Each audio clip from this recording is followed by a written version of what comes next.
Hey everyone, Boston Jen here, checking in for another sort of week of craftiness that I wanted to share with you today. I have a couple of finished crochet projects that I thought would be fun to show in person. I do have an episode of my audio podcast, the Downseller Studio Podcast, episode 196, that is going up on Sunday morning, so it'll already be released when you're watching this. So feel free to head on over to Apple Podcasts or wherever you like to listen to hear more details about the yarns and the patterns and all of that good stuff. But I will put links to the Ravelry project pages for this down below, so definitely check that out if you want to see a little bit more detail there. And if you are liking these videos, feel free to like and subscribe. You know the drill, but I would love to have my stuff pop into your feed whenever I have something new so that I can share it with you. So thanks again for listening. Let's see what I have to show you today. So it is Christmas toy season around here. We have lots of nieces and nephews, and most of them are old enough now to put in their requests. But my youngest niece, Hattie, didn't put in her request, but her older brother did. So I made her this pudgy little Baymax character from Big Hero 6. Hopefully this is focusing in for you. He's just a real chubby little marshmallow guy. Really fun silver on his feet. I love the way that they turned out. The pattern called for putting silver in here and also on the back of his elbows, but Dan didn't think that he needed it. And it was quicker, so I didn't go with it. But Baymax is finished. Then my niece Ayla asked for some sort of smaller nugget-sized versions of some of her existing toys, and she has a pink self-striping bunny. So I just made this little bunny nugget pattern for her. I get all my eyes and nose, they're sort of safety pieces from 6060 on Etsy, which I will also link below. And then the other one I made for her is a little reindeer, because I made her a reindeer for Christmas a couple of years ago. So this is her reindeer with comically large ears. I think I might put some sort of, not spray starch, but I have like a starching agent on the antlers so that they stick up a little bit better. And this one has poly pellets in a little organza bag in the bottom so that it stands up a little bit better on its own. But I think he's pretty charming. I freeformed this one and added some increases and some longer stitches, some double crochets and half double crochets in the lighter brown part when I was making the little face, and then I added this over, and again, eyes and nose from 6060. Sorry for the interruption there. I also cast on some Christmassy little projects for me. I love this little basket. I got it at Savers, my favorite store, my favorite secondhand store, and I've been wanting to make some more jar cozies. I have one that I did with an orange bottom and a cream top and a pumpkin on it that I've been using all during fall. Here's my airborne drink from this morning. Get my vitamins in, but these fit beautifully over my 16-ounce ball jars. Sorry, this one is dirty, but you can get the idea. So I did one with a green bottom, and I started, red bottom rather, I do know my colors, and then one with a green bottom, and those are at the point where I can just go round and round all the way up the top. So I've left those in case our friends come for a drink tonight. That will be ready to go to just keep working in the round. And then I'll have to figure out what I want to do for the little applique. Another thing that I was thinking was if I did a red bottom and then did white and I did some short rows, then I could do kind of a twisted candy cane looking idea. So we'll see what I do with that. Sorry if you're hearing some loud noises outside. Dan is working outside with our nephew Ocean. We got our new tractor this week and everyone's having a lot of fun with it, myself included. I probably will put up a separate video of that in case you're not interested at all. I realize that's not everyone's thing, but we are just having a lot of fun. I'm a girl who likes power tools. Who knew? My dad is thoroughly surprised by this. So anyways, those are the crafty things that I wanted to share with you today. I'm also going to put in some video that I just took recently of using my Kromsky Minstrel spinning wheel. I had a ball with it over the spring and the summer and then didn't use it for most of the last couple months because my drive band, I replaced it and it was making a ton of noise. So I ended up just putting on a piece of this cotton yarn and it worked. So I did a little bit of spinning today, but I will get back to that later this week, but I'm really excited to have that sort of back in my crafty rotation. And then I'm also going to insert here for you a glimpse at my shawl collection. I've been working on a project to wear each of my shawls before I go back and rewear some of my favorites, because I tend to just wear the same 4 or 5 all the time. So I'm going to take you into the closet and you can see what I've worn, what I haven't, what's going to get taken out of the rotation for a little bit, maybe until spring. And yeah, I hope that you enjoy that. I've talked about it a couple times on the podcast and it seemed like it's something that you guys might be interested in. So here we go. All right, today you are joining me in my closet where I'm going to show you how I'm currently working my shawl system so that I'm making sure that I'm wearing them all instead of just going to my couple favorites. So here on the left side of the screen, you will see a couple shawls, including a really bright Riley Rose shawl in the different corals and turquoise. That section there are a couple different hangers that I use for my shawls, and then in the basket on the bottom shelf are the ones that I've already worn. And so let's go over and take a little bit of a closer look here, but there are not that many left in the not yet worn category. And actually I wore this. This is my Mega Row shawl, which is one of my designs I wore before I really started the project. It's a really big crescent shaped shawl. I might wear that this weekend. And I think what I found with some of these others is that I think the season for some of them has passed in terms of matching things in my wardrobe. But I think overall this has worked pretty well for me. Okay, I thought I would give you a peek at some of these shawls that have gotten a lot of love since I started this little experiment. So where shall we start? Let's do my World of Different shawl. This is one of my patterns that I absolutely adore. As you can see back here, I wear a lot of gray and black and white stripes and things like that. So this matches a lot of what I wear. And if you like the idea of this, it's worked sideways and it's got these short row triangles in the center. I actually have another fingering weight shawl that's designed for Advent minis that's coming out soon. So keep an eye out for that if you have made it and liked it or want to try something similar. This is a crocheted shawl. It's the Secret Path shawl by Joanna Lindahl, who's Miho Crochet. I think this is Barocco Ultra Alpaca.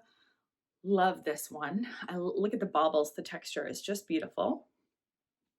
I do have a good mix between crocheted and knitted shawls here in this collection. This is another Secret Path shawl. Again, I believe this is also out of worsted weight. We'll get a lot of wear out of this, especially come holiday season. And on a related note, this red shawl is the Dragon Belly shawl by Joanna Lindahl. This is Jill Draper Make Stuff yarn. And I love this red. This is definitely part of my holiday wardrobe. What else we got back here? We've got the Hello Moon shawl. I forget the name of this designer. It's a very thin crescent shaped shawl that is a great layering piece and again matches most of the things that I wear. Another very versatile piece is this Grey Haven shawl by Melanie Berg. It's a big asymmetrical triangle. Am I showing you the wrong side? No. Just show you up close the detail on this. It's very pretty. It calls, I think, for patterning on the body, which I didn't do. I just made it garter to make it simpler. Another crochet shawl is the Parallel Bars, which just has varying widths on these different eyelets. I like that one a lot too. I think that was fingering weight. Sticking with the light pink colors. This is one of my designs. It's called the Grace and Frankie shawl. It is knit out of 2 skeins of DK weight yarn. This one is Suburban Stitcher. And I forget the name of the colorway, but it's beautiful. I absolutely adore it. I love some good heavier weight shawls for the fall and winter season. Speaking of which, my Tannhouse Brook shawl, the worsted weight version, I think this is the Charles Center colorway from Neighborhood Fiber Company. Like this one a lot. Oh, here's another secret, no, not secret paths. This is a newer one that I've crocheted. I think it's called the Bellicosa shawl. It doesn't look quite as open in real life as it looks on the video, but I adore this. I mean, it's such a good color. Matches a lot of things that I like and wear. This is another secret path shawl, but done in fingering weight yarn. I think this is Madeline Tosh. Big, huge crochet triangle. Similar color scheme. This is a knitted shawl that I made with DK weight and fingering weight held together. It's a big crescent with some short rows and some eyelets. It's a pattern that I've never published, and I'm not sure that I will. I like the design. I don't love it. Love these colors, and I do wear this quite a bit. What else we got for you? Oh, this was, speaking of designs, this was the prototype for the Riley Rose shawl. Ended up getting some modifications before I finalized it, but it's worked sideways, different colors and different patterning. And I like this one a lot. I wear that quite a bit. What else? Another dragon belly, this one done in fingering weight yarn. It's nice and big. Show you the right side with these lovely scales out of a gray gradient. I think this is from Wool Bearers. Super versatile, matches everything. Love it, super soft. And last but not least, my most recent pattern, shawl pattern that's available on Ravelry and Lovecrafts, as are all of my patterns. This was a collaboration with Mary of Kino Knits for Counterpoint Volume 5. This is the Yorkshire Meadow shawl. I love this one. I wear it a lot, even though I've just recently, I feel like I'm tempted to wear this one to work all the time, which is part of why I wanted to do this rotation. So let me show you a few more of these ones that I haven't been wearing, and maybe we'll talk about why. So this one is the Light and Up shawl. It's just a lovely dark gray. I don't know why I haven't worn this one. Honestly, I'm going to keep this one up here because it's versatile enough that it matches lots of things, and I could wear that, so we'll put that in the keep pile. This is my Riley Rose shawl, which I adore, and I have some lighter weight wool sweaters in these beautiful corals, but I tend to wear this in the spring and not in the winter. I don't know why. You could. Bright colors are wonderful, but I'm going to put this away for the spring along with my Emmeline May shawl, which I adore, but again, to me, speaks more spring than winter. It's also worked sideways. It has this awesome cable panel in the center, which is not even actually cabled. I don't know if you can see that very well with the light. Love it, but I'm not going to wear it this time of year, so we'll put that one away. And then my Mega Row shawl I'll definitely keep out. I just haven't gotten to this one yet. This one is garter stitch and lace, gray with a gradient. Love it, it's huge. It's so huge. Big and cozy, we're keeping that one out. What do we got left? We have, surprise, surprise, another dragon belly shawl. I do wear this one a lot too, which is just why I haven't gotten back to it in the rotation. With black, white, gray. I love a good yellow. So that will get some love. We'll keep that one in. This is my Ayla Grace shawl, and I adore this one, and I do wear it a lot in the autumn. But as we're approaching winter, I think I may put this one away too. I just don't tend to wear orange quite as much as we get deeper into the winter. So we will put that one over there. Tannhouse Brook. My fingering weight Tannhouse Brook. This is woolen rabbit yarn. I love this mustardy color. This is staying in the rotation for sure because I will be wearing that. This, I think, was the original Tannhouse Brook before I ever even decided to design or publish a pattern. But I don't love this color. I do have, oh no, I bought this top thinking that it would match well with it, and it's actually quite clashy and not ideal at all. So I will put this one away for spring because I do have some more lighter weight things that are more likely to match. This is my View from the Charles shawl, which has a huge snag on it, but if it's worn this way, you don't see it.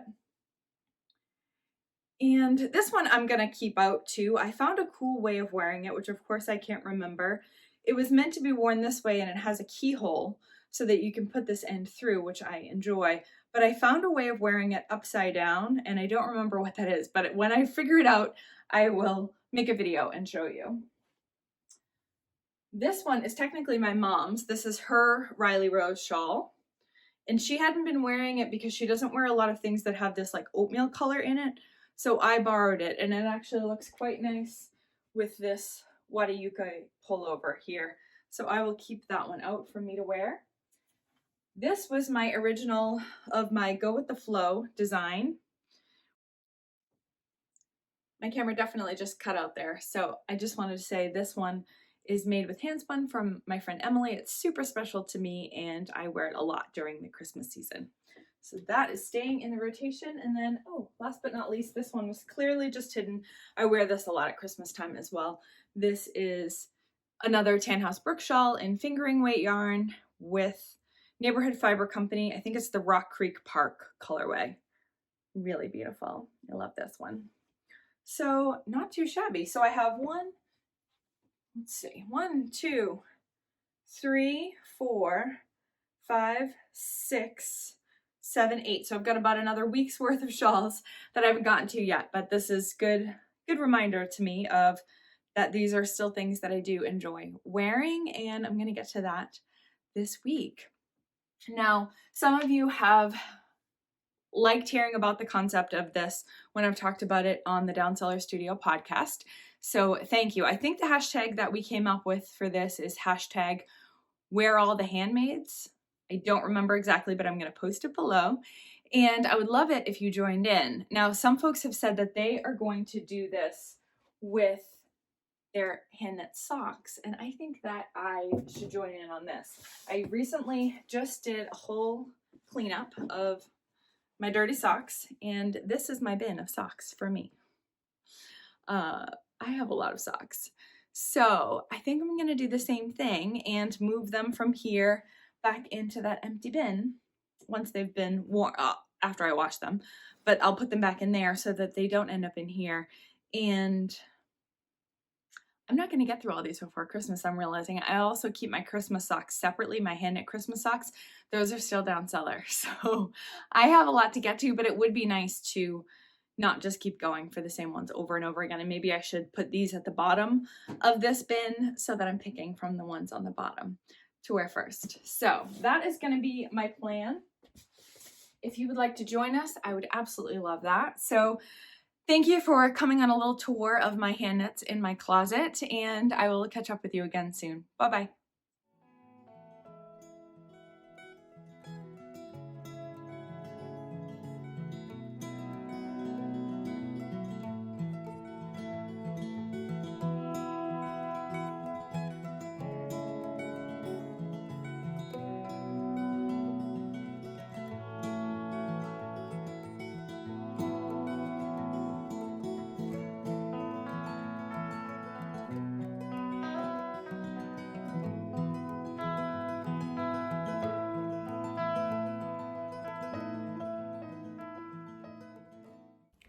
All right, folks, that is going to do it for today. You can find links to the things that I talked about in the comment bar below. Again, if you've enjoyed this video, I would appreciate it if you give it a thumbs up. It makes it easier for other crafty folks to find what I'm putting out here.